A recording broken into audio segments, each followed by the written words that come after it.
Hi again, everybody. Welcome into the It's Official podcast. He's Jeff Siegel. I'm Jeremy Plonk, representing First Bet and Express Bet. Great to be with you. It's Little Brown Jug Week for the harness fans, and of course, Pennsylvania Derby Saturday at Parks. Big day for people like me in the Commonwealth of PA. We got the Presque Isle Masters on Friday as well. If you want to hit both, Jeff, you just drive about 6 hours from one tip of the state to the other from Friday to Saturday. But should be a fun week of racing. Oh, yeah. I mean, I'd love to be at Parks this weekend. Can you believe that card they've got? It's not just the number of stakes races they're offering and the purse money they're offering, but the quality of the horses that are going to be performing on that day at that track is almost unheard of. I don't know how many Breeders' Cup winners will come out of the Parks series of stakes races. I think maybe there's a possibility that maybe two, maybe one for sure. Who knows about the third one? But some great racing, very competitive. The field sizes are unbelievable. How did they manage to get all those horses to line up and run against next? I hope they all show up. Many running for second money in that mile and a half marathon. But anyway, good racing. We'll try to find some races that we can make money with as we watch the good sport and one of the final weekends of important prep races for the Breeders' Cup.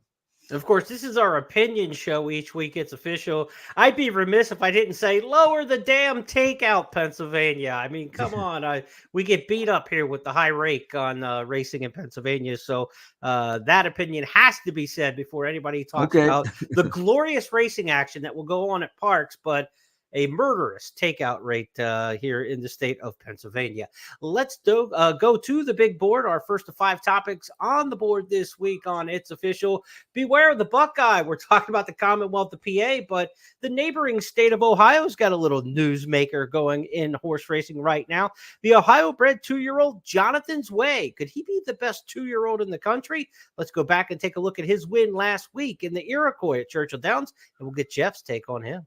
They come off the turn. Jonathan's Way heads for home in front by a length and a half and dashes away by 2. Jonathan's Way in front with a furlong to go. Giacoso put in a bid down the center. Owen Almighty runs up into second. 16th to catch Jonathan's Way. Clear by 3. Owen Almighty chasing Jonathan's Way, who's a big winner by 4 in the end. Jeffy had trouble getting out of the gate at Saratoga and still won. No troubles here, coast to coast. Well, he was very impressive. And you mentioned the fact that he was able to get out of the gate this time, which he did not do. And it's a kind of situation where 2-year-olds can look good winning if they get everything their own way. I want to see a horse that can overcome adversity. And I also want to see versatility. This horse got left at the gate in his debut at Saratoga, came wide and still won going away. This time he's on the front end, did everything right, switched off midway, kicked clear, and did so with a very strong 89 Beyer speed figure. And that's part of the equation, whether or not you really want to give full credit to a horse that wins with a perfect trip is one thing, but this horse has done it both ways. And being from the first crop of the very talented, very impressive racehorse Vekoma with a solid bottom line, I mean, this is a colt that he bought $290,000 as a weanling. I can't imagine what was going on there, other than he must have been the greatest weanling looker of all time. Because Vekoma hadn't had a runner since then.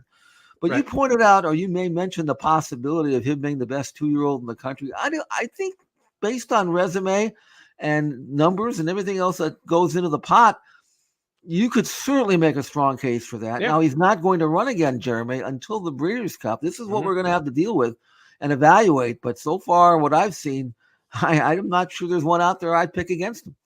Oddschecker.com gives the international futures for the Breeders' Cup. Breeders' Cup Juvenile, Jonathan's Way is the favorite in the international markets at 5-2.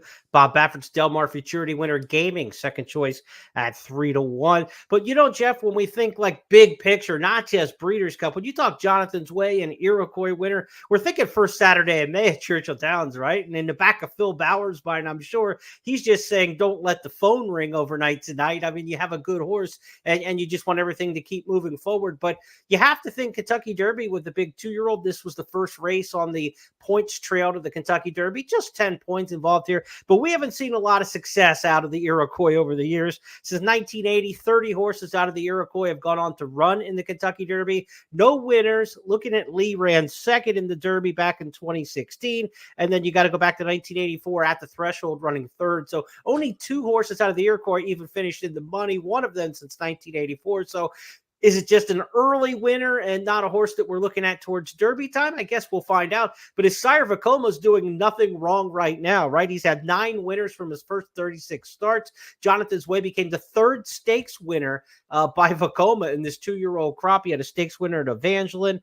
He also had a stakes winner at Delaware Park. And now, of course, this winner at Churchill Downs. Could you see him as a Derby prospect? Let's look way down. Well, yeah, I think I could, although Vacoma was best up to a mile and he's out of a mare by Indian Charlie. He's not the greatest mover in the world, but he's not like his sire. But I mean, because he's by his sire, that's the first thing you look at and see if he wings and runs on every which direction. The question, though, is anybody who can give $290,000 for a foal by Vacoma, he's probably not interested in money. I mean, he's probably interested in the sport more than anything else. So it'll be interesting to see if some of the big shots, buy into this horse. I don't think the owner would want to get, lose control. This is as good a 2-year-old as there is. And you mentioned the statistics about, winning the Derby after winning the Iroquois. But if he wins the Breeders' Cup Juvenile, his odds improve rather substantially, and I think that's what they're thinking here. But right now, it's kind of open. But right now, I'm tempted to put him on top, as I mentioned before, and because he's not going to run anymore, we'll just have to watch his works, and hopefully he does in the morning what he's done in the afternoon so far. No doubt these Vacomas have been Mr. Right Nows and Ms. Right Nows. We'll see about tomorrow with this just precocious 2-year-old crop by Vacoma. So that's our first topic. We'll beware the Buckeye. We'll see how the Ohio-bred Jonathan's Way turns out heading towards the Breeders' Cup for trainer Phil Bauer, former assistant to Kenny McPeak. Our second topic on the big board this week, well, we've been talking a lot about Cogburn, how great he's been in the Breeders' Cup Turf Sprint Division, winning easily all 3 of his starts so far this year in the United States. There's one overseas, though, we might want to tell Cogburn about. I think there's a horse he may have to contend with when we get to the Breeders' Cup Turf Sprint. His name is Bradel. Past the halfway stage, less than 2 to run, and it's Bradel coming to the front on the stand side. From She's Quality, gone on from Washington Heights. In the middle of the track is Desperate Hero, and they're followed by Makarova. It's Bradel and Holly Doyle in the lead, and now moving away, racing up towards the finish. It is Bradel, the leader, flashing home Believing, but Bradel stays unbeaten in 24th, and the Flying 5 from Believing, again confirming the York place. He's followed. They haven't beaten him this year. This is a major graded stakes winner, group stakes winner at ages 2, 3, and now 4. What do you make of him after the win in the Flying 5 at the Curragh, Jeff? 124 Racing Post number 2 races back, 125 Racing Post number out of this race. So what does that mean? I mean, you want to quantify these performances to see how they match up with a horse as great as Cogburn. Well, those numbers are about as fast as they come for sprinters, and he is largely or overwhelmingly considered to be the best sprinter in all of Europe. He's fast. He's obviously high quality. He's been a high quality colt ever since he was a 2-year-old. It's not like he's a Johnny come lately, but I don't think he's ever been better than he is now. He's won his last 3. Most recently, he won a Group 1 in France, and then he wins this. And I never even considered the possibility that there would be anybody out there that could warm up Cogburn based on what we saw, right? Right. But at least this colt's going to bring with him a pressing style that should be able to keep him within range. No one would be considered to be as quick as Cogburn leaving the gate. He's going to be in front, especially going Del Mar at 5/8 of a mile, where you get to that far turn real quick. But this colt's got enough, he's got enough gas to be within range, and he's relentless from the quarter pole home. This is going to be a race.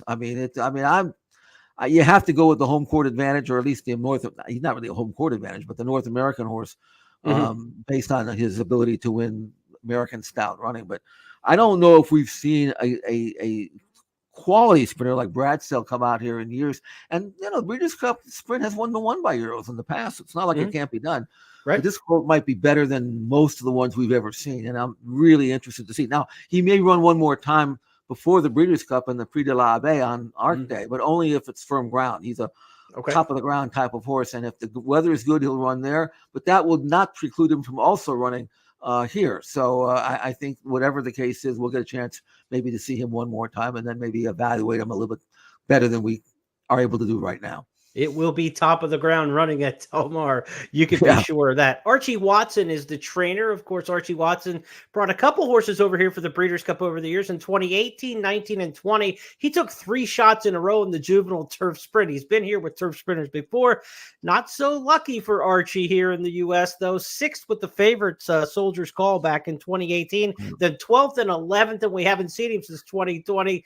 If he comes back, he's going to come with a stronger hand to play, perhaps, than what he's brought over here in previous races in the Breeders' Cup Juvenile Turf Sprint scene. This is the older turf sprinter, Bradel. Of course, you've got Big Ev's, a horse who's being offered at 10-1 at oddschecker.com amongst the international books right now. 7-2 on Bradel, 9-4, still favoritism towards Cogburn, according to oddschecker.com. So Cogburn at 9-4, a little over 2-1, 7-2 on Bradel. We've got ourselves a horse race, at least in the international book markets, and I think we do in terms of the matchup as well.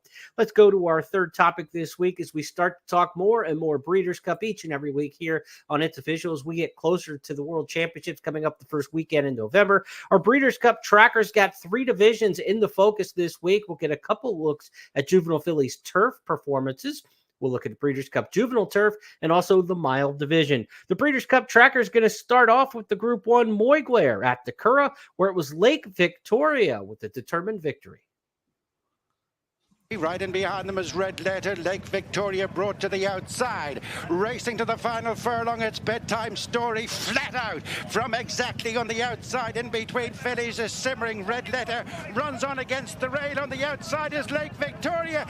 Any one of the 5 in the Moyglare. And down the outside it is Lake Victoria who's claimed them all from Simmering. Exactly on the far side was Red Letter. Last was Bedtime Story as Lake Victoria stretched. She got there, Jeff, but her connections think maybe she'll sprint. Will we see her in the Breeders' Cup Juvenile Turf Sprint, in the Breeders' Cup Juvenile Fillies Turf, or no Breeders' Cup at all for this one? Well, she's the daughter of Frankel, so maybe I'll tell Aiden that she's actually bred to run long. So I don't know. But he says she's very fast. I mean, she's good. She's good. I don't know whether she certainly belongs in a Breeders' Cup race, undefeated as she is. Multiple graded group stakes winner, Group 1 winner now. I would think that there would be a place for her somewhere, whether it's sprinting or going a mile. That race was 7/8. I don't know.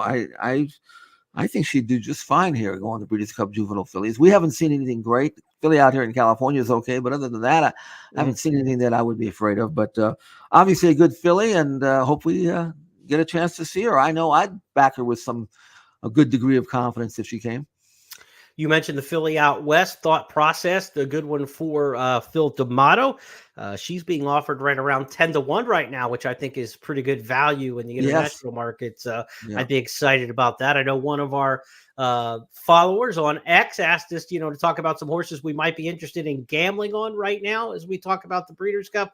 10-1 future bet on Thought Process in the Juvenile Fillies Turf. I feel pretty good about that. The filly we just saw may or may not come, according to Aiden O'Brien in Lake Victoria. So if she's not there, 10-1 right now on Thought Process, I'd lock in on that price on the Phil D'Amato trainee. Jeff, there's more to talk about in this Juvenile Fillies Turf division because they also ran the Natalma Stakes on Saturday's Woodbine Mile card at Woodbine, north of the border in Canada.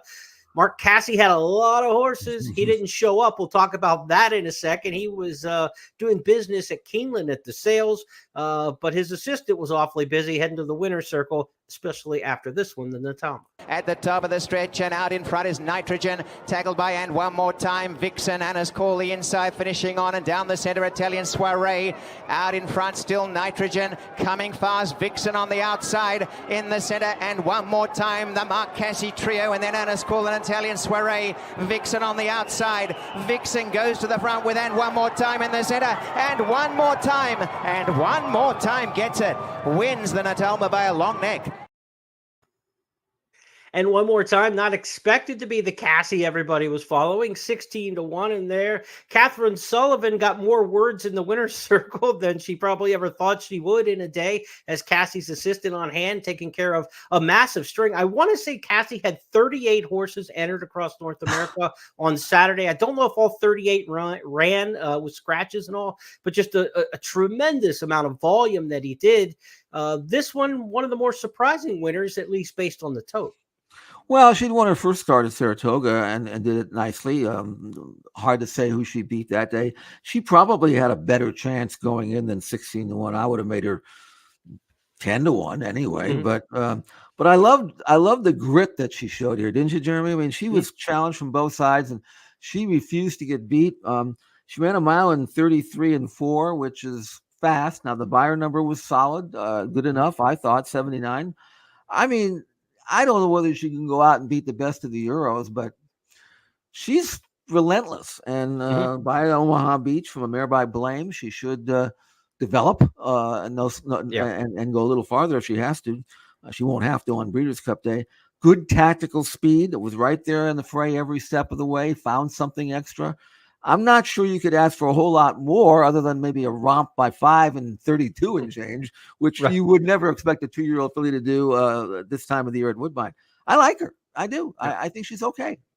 As far as trip handicapping goes, I mean, you've seen millions of races over the course of your career. The horse between in a three-way duel rarely wins, right? I mean, that takes some guts and that takes some fortitude by the winner in there. And one more time, to win between horses, it's usually the horse inside who can cut the corner or the horse on the outside who doesn't kind of have that pressure to deal with.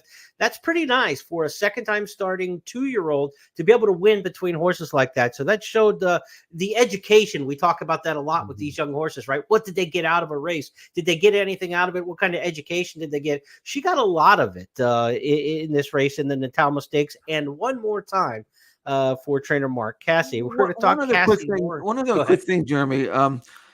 If his small handicapping factor is something that I look at, but in this race, she won the race. The horses that were 2nd, 3rd, 4th, 5th, and 6th in the race, and 7th and 8th, their last race, they finished 1st, 2nd, 2nd, 1st, 1st, 2nd, and 2nd.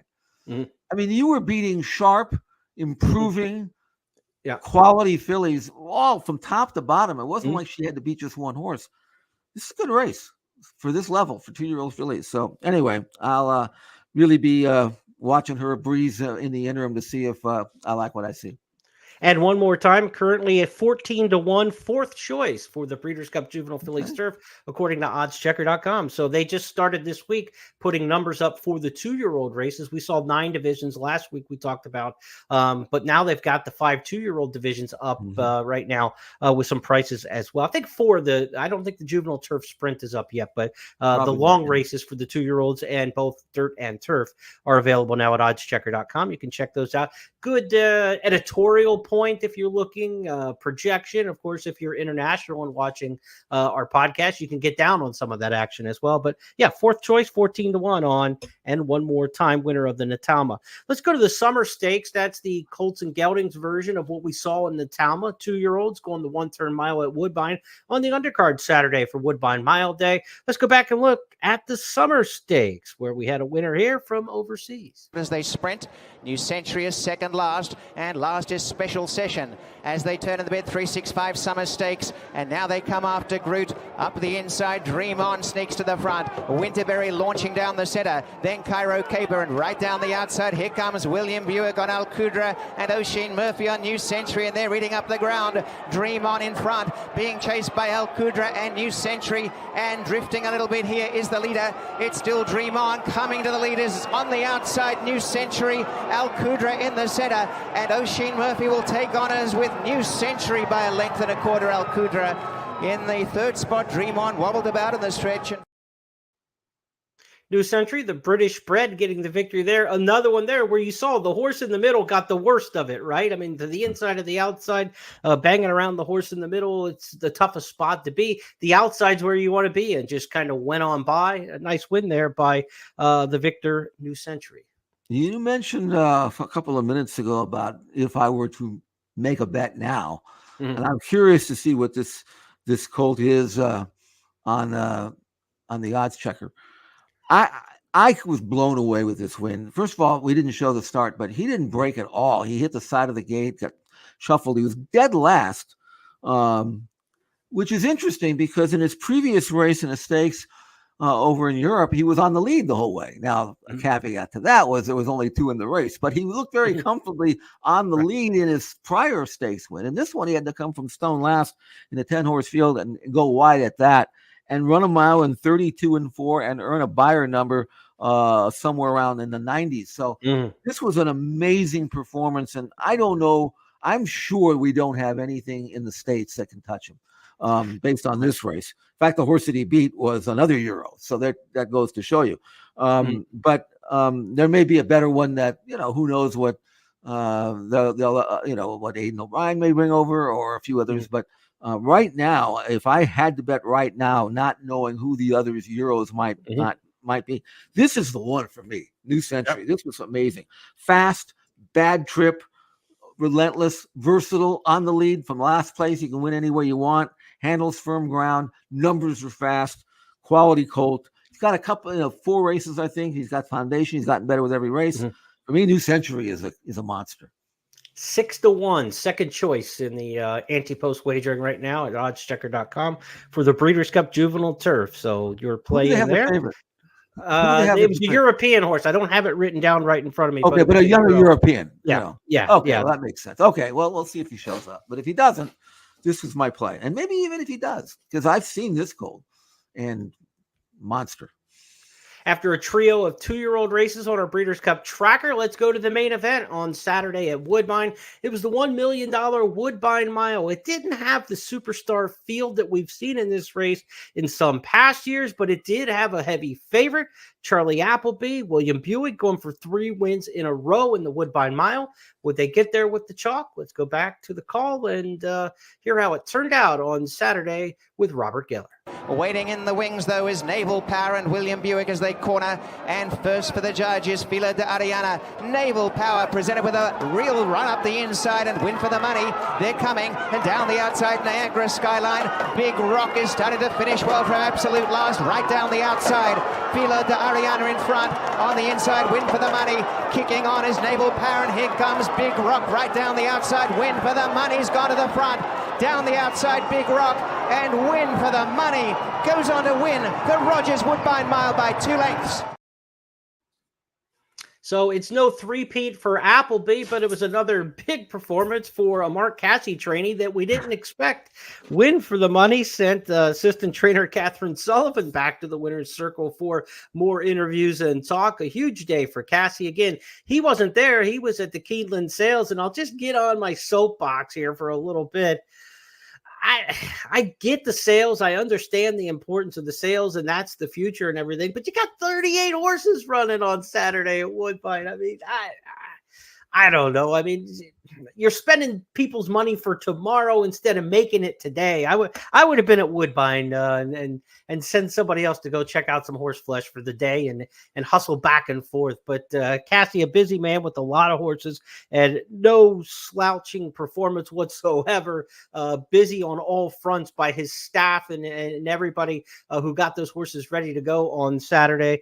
Woodbine Mile winner in here, Jeff. Not what we expected, though, with win for the money. We like this horse. You remember, Jeremy? Back in the spring, we thought he might be a pretty good horse, and then he was maybe outclassed in a couple of races. He did finish second in his most recent start, and that's why he was 13-1. I don't think he would have been 13-1 if this race had been run in June. But it's he had a couple of races where he got exposed a little bit, but he sure ran well here. Got through inside and one going away, and triple-digit buyer number makes him a legitimate entrant, if nothing else, for the Breeders' Cup Mile. I don't Right. think he'll be anything close to being a favorite based on this race. Mm-hmm. But he ran nicely. Unfortunately, the Breeders' Cup Mile is going to be infinitely tougher. But it's not. Yeah.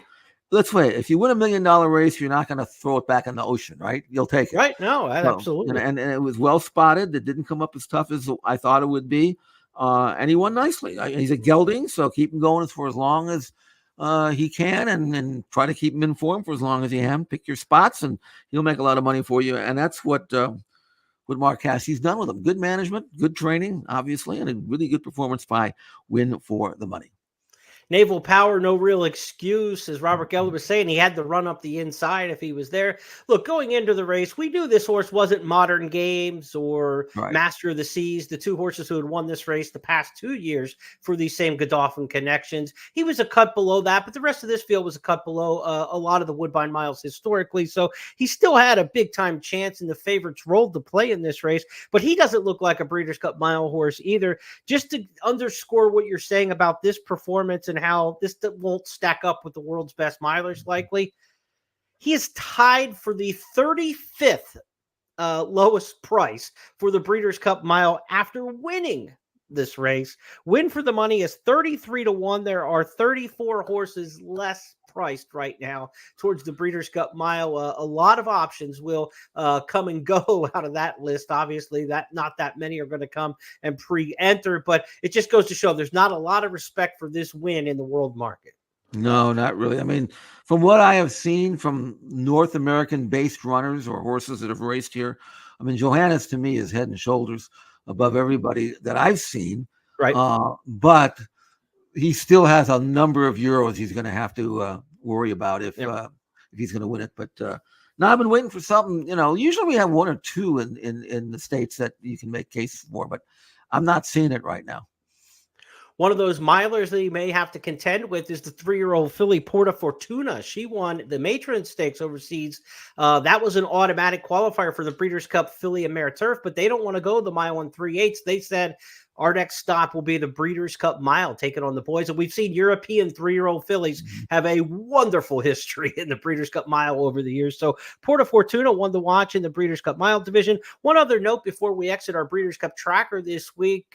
Last year's Breeders' Cup Turf winner, Auguste Rodin, was defeated in the Irish Champions, a race he had won last year. He got beat. He's 1 for 5 on the campaign this year, and they're talking maybe Japan Cup in late November. Auguste Rodin not even a shoe-in to come here for the Breeders' Cup now, Jeff. No. What do we I think he'll probably make? go to Japan. I really will. Yeah. I think they've done that once already, and they got a colt now for the dirt. They don't need to try him there. So Japan Cup would look better on the resume than, or at least as good on the resume as a winner of the Breeders' Cup Turf twice, or. So I will see. I mean, I don't think he's quite as good as he was last year. The colt that beat him, he's headed to the ARC. We'll see if we get any ARC entrants out of the ARC here in California after that race. Traditionally, we do pick up a 1 or 2, so we'll see what happens there. But yeah, I mean, you saw the race, obviously. How did he not go by? Yeah. He never had been used at all, and had dead aim, and maybe he kicked as well as he could. But anyway, that was a strong addition. But I hope we get 1 or 2 out of there. The race could use it. Yeah, you like to use the term grass grab bag. That's what the Breeders' Cup Turf division's feeling like right now.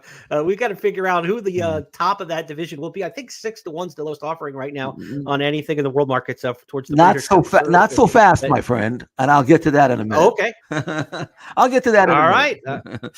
All right. Looking forward to hearing that. Okay. So let's go to our next topic this week on It's Official, our Breeders' Cup tracker now in the rearview mirror for the week. We go to topic number 4 now.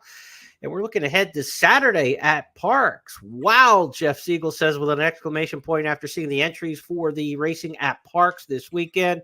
We're going to give you a little montage of what you can expect to see coming up this Saturday in Bensalem, PA. You've got some superstars ready to make another appearance. And this is Next World. He is all alone, just strolling through. Let him hear it from the crowd, ladies and gentlemen. Next. Winning the Birdstone. Once again, he will win by more than the 12 he's accustomed to. Next gallops. and Torpedo Anna has a 3-length lead. Candide is trying her best to close the gap, and Intricate picking it up from behind, but it's all Torpedo Anna. The leader of the division is simply spectacular, in the Coaching Club American Oaks she'll win for fun by 4.5 lengths over Candide. With Laurent Giroux, Dragoon Guard, the grain leads the way, has 3 lengths to hold on Stronghold, who's charging hard on the outside, but they're near home. It's Dragoon Guard. Dragoon Guard has won the Indiana Derby. So the Indiana Derby will rematch in the Pennsylvania Derby top 2 finishers, but the undercard loaded with those 2 superstars. Next goes in the Greenwood Cup, defending his title in there. And then the $1 million cotillion for 3-year-old fillies features the certain champion 3-year-old filly, potential horse of the year still, in Torpedo Anna. Jeff, it's as strong as undercard as you're ever going to see. I high quality racing, short prices, but I can live with them if you have horses like this. Mm-hmm. I mentioned... we've talked about the 1.5 miles, the Breeders' Cup per turf. Right. I mean, if Next wins this race, and he'll be 1-20, here's a horse who's won his last 5 by a total of 68.5 lengths, and most of them eased up in the final quarter of a mile. Yeah. 7 out of his last 8 buyer numbers, triple digits. This race is in the dirt.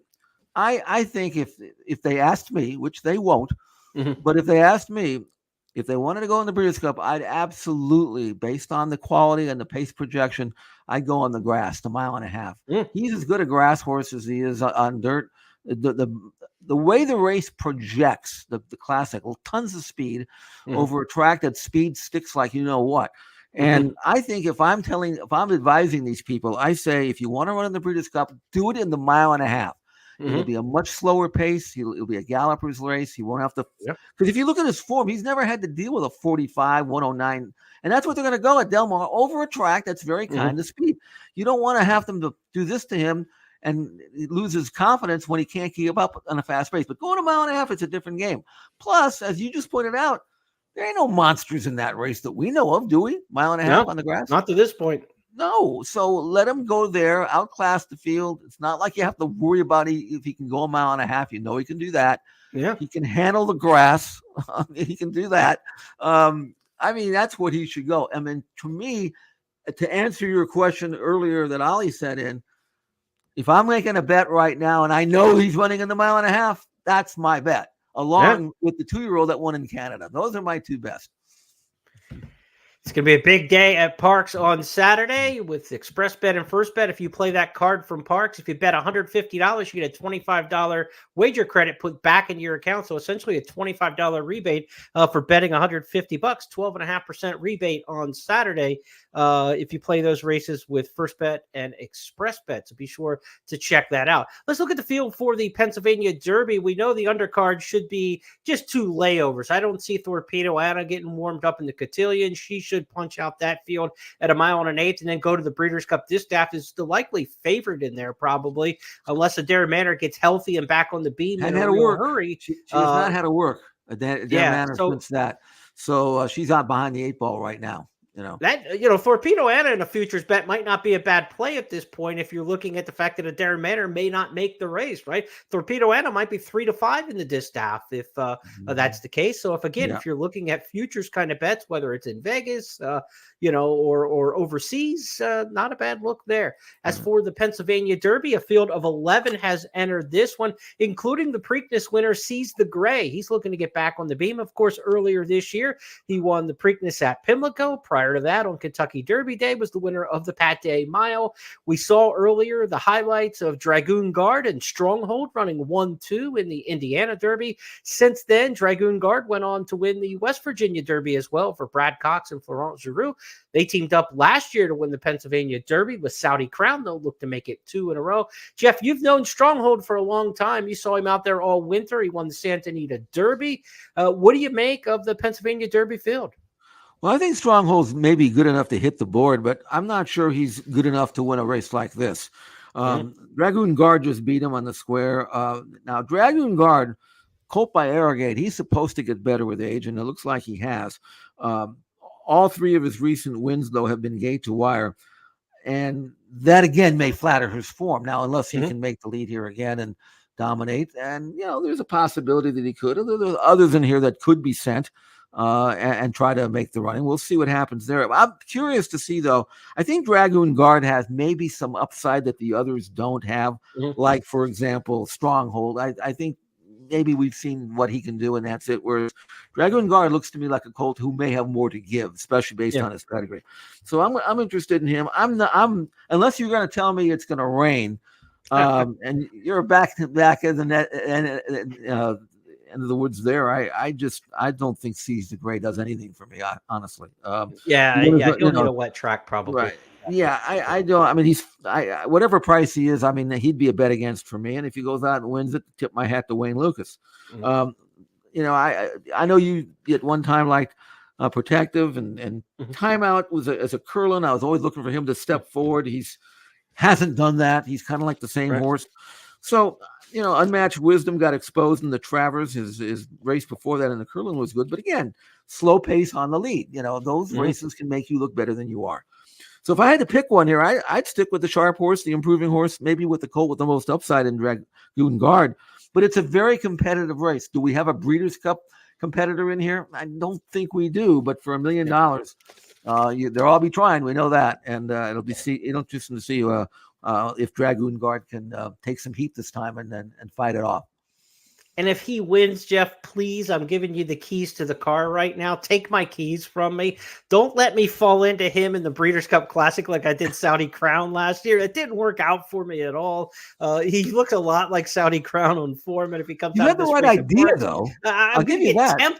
I'm going to get tempted to play him in the Breeders' Cup Classic, and it was just not the right move last year. So please stop me from my own devices. Okay. I'll give you a list. I'll give you a list of horses that you'll need to stop me from. Then how about that? Okay, I guarantee you there'll be more than one. Yeah, we got to look out for each other in this game. Another mention in the Breeders' Cup Classic division, nominations are out for the California Crown, which the $1 million race will inaugurate next Saturday at Santa Anita. Big weekend at Santa Anita, now about 10 days or so away from opening day of the Santa Anita Fall Meet. Looking forward to the California Crown. Nominations are out for all the three big stakes races, the Eddie D, the John Henry, and then the California Crown. Of course, that was the former Awesome Again Stakes, so it maintains its Grade 1 status. Both Muth and National Treasure are considered probables for Bob Baffert. They're going to run against each other from what words are coming out of California at this point. The 3-year-old Muth, of course, was supposed to run this summer at Del Mar, got back to the races, not in the Pacific Classic, but in the Shared Belief Stakes, and ran well. And National Treasure, of course, the defending champion in the Breeders' Cup Dirt Mile. Who knows which direction they go coming out of this race, but we might see Muth and National Treasure a week or so from now. Skippy Longstocking, a horse that was interesting, listed on the nominations, whether or not Safi will send him west off the win in the Charlestown Classic. That's another name just to throw out there for the California Crown. Entries will be drawn for the California Crown the beginning of next week, so we'll know the fields and get set for that big one about 10 days from now. Jeff, you'll be doing the morning line for Santa Anita this fall for the first time as well, right? And you'll be helping me out considerably, right? We'll have the two geniuses together here trying to figure out. I don't care I just don't want to blow a line. So you're gonna help me avoid that, okay? And all right. Well, I was trying to, as of right now, do you think Fierceness is the logical favorite? I mean, do you think he'll be the favorite in the class? Yeah, unless we see something incredible in the Japan Cup Dirt. If we see a huge performance from Forever Young, say he runs off the screen in there, I could see a lot of interest in him. Coming over here. But again, he'd have to win, open 6, 8, 10 lengths and just look like a world beater. And then everybody's memory is jogged from almost winning the Kentucky Derby. And I could see him being a horse that gets a lot of steam. But yeah, right now I would say it would have to be Fierceness among what we know for sure on paper as of right now, as far as the favorite goes for the Breeders' Cup Classic. Another topic here as we wrap up the 5th of 5 topics each and every week on It's Official. It's our Stars of Tomorrow segment. We talked about the young sire Vekoma. He's got 9 winners, 3 stakes winners, and one of his new winners from the past weekend was Vekoma Ride, a winner at Belmont at the Big A. Here's Vekoma Ride's victory, our Star of Tomorrow. go. Math Tutor is still there. McHale in between horses, and out wider there's Vekoma Rides, and Vekoma Rides straightens up and sprints away. Vekoma Rides is now opening up, is up by 2-3 widening lengths here for a final furlong.